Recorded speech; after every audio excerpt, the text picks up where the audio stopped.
Rear delt flies. Not only a great exercise for training that rear shoulder, but also the traps and the scapula located in the center of your back. Now, as you perform that rear delt fly, we're gonna make sure that we're in a hinge position by pushing our butt back, keeping our feet in line with our hips, and having a soft bend in our knee. As you perform that rear delt fly, we're also gonna make sure that our neck is in line with our spine so that our chin is down to our chest, keeping our eyes to the floor. Before I begin that exercise, I'm gonna make sure my palms are also in front of my knees because I want that final position to be about shoulder level. As I open my arms up, I'm gonna keep a soft bend like I have wings, squeeze, come back down, nice and controlled on that movement. Once again, 2 to 3 seconds up, 2 to 3 seconds on that release. As you perform this exercise, think isolation, think contraction, and full range of motion.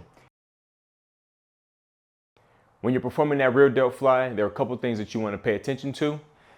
You want to make sure that you stay in that proper hinge position, pushing that butt back, keeping a soft bend in your knees and your chin down to your chest. Your neck is in line with your spine, keeping your eyes to the floor.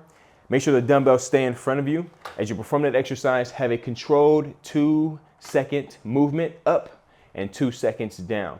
If you have to rock or sway to get that weight up, that means that weight is probably a little too heavy for you and you should lighten it up.